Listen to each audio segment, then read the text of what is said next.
Welcome back to my channel. चलो देखते हैं निफ्टी बैंक निफ्टी का एनालिसिस। तो यहाँ पे मेरे स्क्रीन के ऊपर है निफ्टी का चार्ट ओपन है।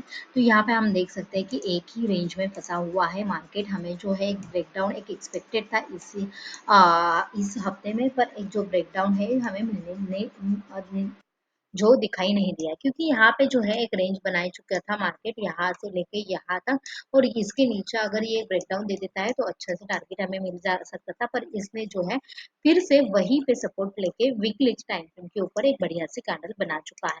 तो अभी जो है निफ्टी का चार्ट बहुत ही बुलिश लग रहा है। तो यहाँ पे हो सकता है कि ये जो है अभी इस रेंज से बाहर निकलने की कोशिश करेगा, यानी कि 22,500 के ऊपर मार्केट सस्टेन करता है, निकलता है, तो हमें जो है और एक टारगेट 23,000 तक एक टारगेट हमें दिखाई दे सकता है। तो उसके लिए ही हम प्लान करेंगे इस हफ्ते के लिए। चलो देखते हैं वनडे के टाइम फ्रेम के ऊपर मार्केट किस तरह से ट्रेड कर रहा है। तो यहाँ पे वनडे का टाइम फ्रेम का चार्ट स्क्रीन के ऊपर ओपन है। तो यहाँ पे देखो जिस तरीके से मार्केट ओपन नीचे के साइड आया था यहाँ से लेके यहाँ तक, तो उसी मतलब वहीं से सपोर्ट लेने के बाद फिर से एक ऊपर की साइड ये जा रहा है। मोमेंटम एक हो रहा है ऊपर के साइड, मतलब हालांकि यहाँ पे सेलिंग तो आ रही है, मतलब इंट्राडे में सेलिंग तो आ रही है, पर वो रिकवर कर रहा है।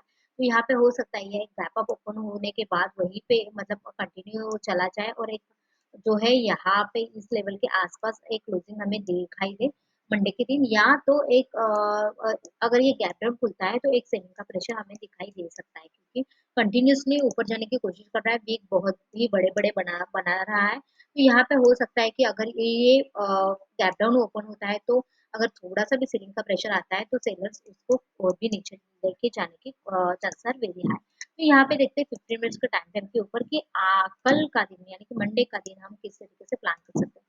ज्यादा कुछ मोमेंटम रहा था नहीं यहाँ पे जो लास्ट आवर्स में देखा जाए तो यहाँ पे मार्केट ओपन हुआ, कहीं पे यहाँ पे ओपन हुआ, उसके बाद मार्केट ने ऊपर जाने की कोशिश की और वहीं पे बना रहा। यहाँ पे देखो 22,500 के लेवल के आसपास ही बना रहा। तो जब ये 22,500 यहाँ पे उसने रेजिस्टेंस ले आया था, जब ये 22,500 क्रॉस करेगा तब हम थोड़े से बड़े टारगेट हम रख सकते हैं। 550 600 का पहला हमारा टारगेट हो सकता है। तो यहाँ पे जो है 100 पॉइंट्स का हम टारगेट रखने वाले हैं। पर इसको 100 पॉइंट्स का टारगेट ये फुलफिल करने के लिए अगर ये गैप फ्लैट ओपन होता है या थोड़ा सा गैप अप ओपन होता है और इसके ऊपर सस्टेन कर लेता है, मानो कि 500 के ऊपर ही ओपन हुआ, 22,500 के ऊपर ओपन हुआ, तो हम क्या करेंगे यहाँ पे राह देखेंगे कि 22,500 के ऊपर ही मतलब पहली जो 15 मिनट्स की कैंडल है हो सकता है नीचे आने की भी कोशिश कर, और उसके ऊपर क्लोज होनी चाहिए। अगर 500 के ऊपर क्लोज होती है तो हम उसी डायरेक्शन में हम थोड़ा प्लान करेंगे। हम व्हाट इफ अगर एक गैप डाउन खुल गया है, तो गैप डाउन खुला भी तो हम तब तक हम सेलिंग का सिनारियो नहीं सोचेंगे जब तक ये 350 के नीचे नहीं आता। जब ये 350 लेवल के नीचे आना शुरू करता है गैप डाउन खुलने के बाद, तब हम थोड़ा सा बड़ा टारगेट हम नीचे की साइड भी रख सकते हैं कि यानी कि 2050 के आसपास एक हमें लेवल जो है दिखाई दे सकती है, यानी कि बड़ा एक टारगेट मिल सकता है। पर इसको गैप डाउन खुलना चाहिए और पहले सेलर्स को यहाँ इस 350 के नीचे यहाँ पे प्राइस लेके आनी चाहिए। अगर 350 के नीचे मार्केट प्राइस लेके आता है तो हमें थोड़े से अच्छे टारगेट मिल सकते हैं नीचे के साइड। सो ये हुआ निफ्टी के बारे में। चलो देखते हैं बैंक निफ्टी के बारे में। निफ्टी जितना पॉजिटिव दिख रहा है, बैंक निफ्टी भी पॉजिटिव दिख रहा है, पर इतना ज्यादा पॉजिटिव नहीं दिख रहा। वन वीक के चार्ट के ऊपर हम देखते हैं कि जिस तरीके से निफ्टी फंसा हुआ है उस तरीके से देखा जाए तो बैंक निफ्टी भी फंसा हुआ है एक ही रेंज में, और वहीं से फिर से ये सपोर्ट लेने के बाद ये ऊपर के साइड इसने जो है मोमेंटम दे दिया है। तो यहाँ पे हम क्या करेंगे कि ये 50% तो यहाँ पे यहाँ से लेके यहाँ तक देखा जाए तो 50% ज्यादा कुछ ये नहीं किया है। तो यहाँ पे पर 48,000 मतलब जो रैंडम लेवल है उसके ऊपर ही इसने क्लोजिंग दे चुका है। तो थोड़ा सा हम बाइंग के लिए बायस रहेंगे, पर निफ्टी में chances very high, bank Nifty में चांसेस वेरी हाई कि अगर मार्केट कहीं पे में मूवमेंट होगा तो ये मतलब ये वीक में होने के चांसेस वेरी हाई, यानी कि ये शायद ये 50,000 के ऊपर निकलने की कोशिश करेगा, या तो क्योंकि ये रेंज से बाहर निकलने की कोशिश अब करने वाला है, क्योंकि ये बहुत दिनों से यहाँ पे फंसा है, या तो ये 47,000 के नीचे आने की कोशिश करेगा। यानी कि दो लेवल हमारे पास है, एक है 50,000 से लेके 47,000, 48,000 से लेकर देखा जाए तो ये 1000 पॉइंट से दूर है और यहाँ से ऊपर की साइड ये 2000 पॉइंट दूर है। तो मार्केट बहुत रफ्तार से ऊपर जाने वाला है या तो उतनी ही बड़ी रफ्तार से ही नीचे आने वाला है। ठीक है, तो यहाँ पे किस तरीके से प्लान करेंगे वो देखेंगे, पर हमारे लिए यहाँ पे देखा जाए तो निफ्टी में थोड़ा सा हम प्राइस एक्शन के लिए हम थोड़ा सा बाइंग के लिए बायस रहेंगे, पर बैंक निफ्टी में जो है प्राइस एक्शन को हम इम्पोर्टेंट देंगे। यहाँ पे देखो आज मतलब आज तो मार्केट वोलेटाइल था, पर यहाँ पे जिस तरीके से ये 2 कैंडल बनाए हैं बहुत ही सेलिंग का प्रेशर आ रहा है, पर सस्टेन नहीं हो पा रहा है। तो यहाँ पे जो अगर गैप डाउन खुलने के बाद अगर सेलर्स हमारी जो प्राइस है उसके नीचे क्लोज करना शुरू कर देता है, तो एक सेलिंग का प्रेशर दिखाई दे सकता है और एक सेलिंग के अच्छे खासे कैंडल इस तरीके से दिखाई दे सकते हैं। अभी जो है हम बाइंग के लिए ही सोचेंगे, अभी जो है हम प्राइस सेक्शन के लिए इम्पोर्टेंट देंगे, क्योंकि अभी हम ये लगा लेते हैं पहले ये रिट्रेसमेंट कहाँ तक हुई है वो देखते हैं। यहाँ पे देखो, यहाँ पे 0.38 लेवल के आसपास जो है रिट्रेसमेंट हो चुकी है। तो यहाँ पे अगर ये सेलिंग का प्रेशर है तो यही से बैंक निफ्टी जो है मुड़ जाएगा और यह नीचे के साइड आ सकता है। तो अगर ये फ्लैट ओपन होता है और प्राइस एक्शन कुछ भी बढ़ा देता है सेलिंग के साइड, तो हम उसी डायरेक्शन में प्लान करेंगे। चलो देखते हैं 15 मिनट्स के टाइम फ्रेम के ऊपर, क्योंकि मार्केट बहुत ही वोलेटाइल था।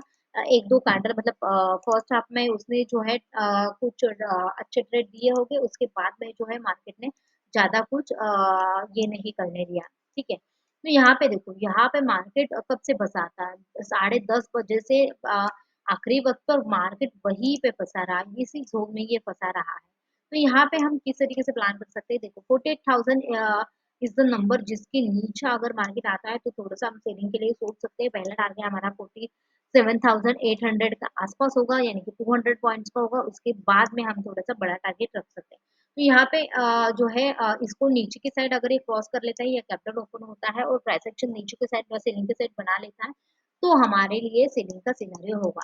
बाइंग का लिए सिनेरियो कब होगा, हालांकि यहाँ पे जो है 100 लेवल के आसपास ही यहाँ पे दिखाई दे रहा है, पर हम सेलिंग बाइंग के लिए जब तक 48,200 लेवल क्रॉस नहीं करता तब तक हम बाइंग के लिए सोचेंगे नहीं।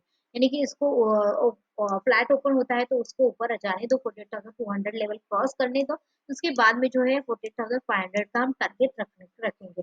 तब तक हम ज्यादा बड़ा कुछ टारगेट नहीं रखेंगे। 48,000 से लेके 200 तक, यानी कि 200 पॉइंट की रेंज हम छोड़ देंगे, नो ट्रेडिंग जोन बनेगा। क्योंकि यहाँ पे देखो किस तरीके से वोलेटाइल मार्केट है, किस मतलब जो वीक लगाए हैं मार्केट में, बहुत ही बड़े बड़े वीक यहाँ पे दिखाई दे रहे हैं। तो इसलिए हम ये रेंज छोड़ देंगे और उसके आगे मतलब उसके ऊपर निकलता है 200 के ऊपर तो बाइंग के लिए जाएंगे।